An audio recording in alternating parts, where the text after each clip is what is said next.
मकर संक्रांत म्हणजे सुवासिनीचा सण. महाराष्ट्रामध्ये या सणाला अतिशय महत्त्व दिलं जातं. सर्व सुहासिनी बायका या सणाची पूजा करतात.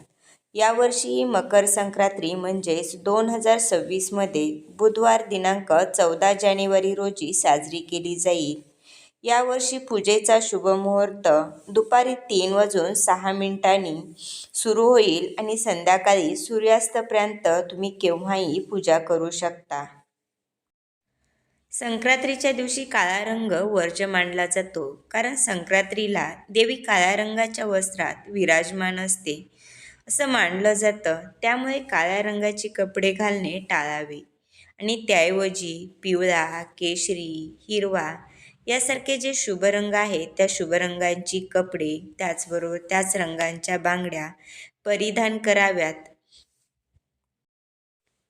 यावर्षी मकर संक्रांतीचे वाहन वाघ आहे आणि उपवाहन घोडा आहे. यावर्षी मकर संक्रांती बसून आलेली आहे.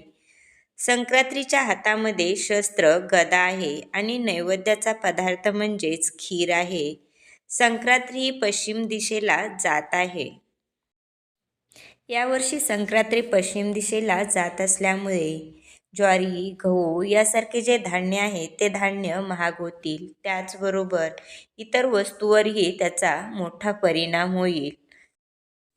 मकर संक्रांतीच्या दिवशी काळा रंग वर्ज्य आहे. देवी ज्या रंगाच्या साडीत येते तो रंग आपण घालू नये असं शास्त्रात सांगितलेलं आहे. त्यामुळं मकर संक्रांतीच्या दिवशी काळ्या रंगाची वस्त्र घालणे टाळावे. संक्रांतीच्या दिवशी परिधान करण्यासाठी पिवळा, केशरी, हिरवा, लाल यासारखे चमकदार रंग शुभ मानले जातात. या दिवशी पिवळ्या रंगाच्या बांगड्या, जाईचा गजरा आणि कपाळावरती केशरी रंगाचा टिळा लावणे शुभ असते. संक्रांतीच्या दिवशी पवित्र नदीमध्ये स्नान करणे, तिळगुळ देणे, त्याचबरोबर काही नवीन गोष्टी एकमेकांना भेट देणे, त्याचबरोबर नवीन कपडे परिधान करणे यासारख्या गोष्टी करणं शुभ मानलं जातं. धन्यवाद. जर व्हिडिओ आवडला तर व्हिडिओला लाईक करा, सबस्क्राईब करा आणि बाजूचे बेल आयकॉन प्रेस करा. म्हणजे नवीन व्हिडिओ टाकला की सर्वप्रथम तुम्हाला नोटिफिकेशन मिळेल.